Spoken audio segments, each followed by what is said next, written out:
ஹரஹர நம பார்வதீபதையே ஹரஹர மகாதேவ. உலகலாம் உணர்ந்து ஓதற்கு அரியவன் நிலவுலாவிய நிர்மலி வேணியன் அழகில் சோதியன் அம்பலத்து ஆடுவான் மலர் சிலம்படி வாழ்த்தி வணங்குவாம். புத்தூர் ராமலிங்கேஸ்வரர் திருக்கோவில். இந்த கோவிலானது கஞ்சமலை புராணத்தின் வாயிலாக இங்கே மலை மேல் உள்ள ராமருடைய கரியராமர் சன்னதியில் ராமபிரான் வந்து இந்த மலையில் இருந்ததாகவும், இந்த மலையாகப்பட்டது பிஞ்சுமலை என்று சொல்லக்கூடிய கஞ்சமலை என்று மருவியது. பிஞ்சுமலை என்றால் சஞ்சீவி மலையிலிருந்து விழுந்த ஒரு பாகம், அது கஞ்சமலையாக இங்கே எழுந்துள்ளது. இந்த மலையிலே ராமபிரான் வந்து இங்கே ஆலயம் கொண்டு இருந்ததாகவும், கீழே ராம பாதம் என்று சொல்லக்கூடிய பாதத்திலே வழிபாடு செய்வதற்காக ஸ்ரீராமர் பாதம் ஏற்பாடு செய்ததாகவும், அதன் பிறகு ராமலிங்கேஸ்வரர் திருக்கோவிலாகிய இந்த சிவாலயத்திலே ராமர் சிவபூஜை செய்ததாகவும், ராமருடைய சைன்யங்களுக்கெல்லாம் அயோத்தியா பட்டணத்திலே அன்னமிட்டதாக ராமர் சன்னதி பெரிய கோவிலாக உள்ளது.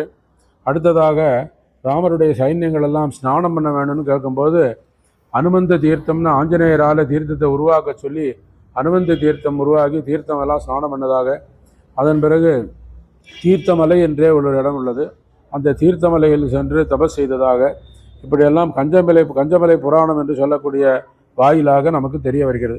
அப்படி ஏற்பட்ட இந்த திருக்கோவிலில் ராமலிங்கேஸ்வர பெருமான் பர்வதவர்தினி அம்பிகையாக 1000 ஆண்டுகள் உடைய கோவிலாக, சாமான்யமாக எங்களது பாரம்பரியத்தை சேர்ந்தவர்கள் 1920ஆவது ஆண்டிலிருந்து இங்கே வழிபாடு செய்திருப்பதாக உள்ளது.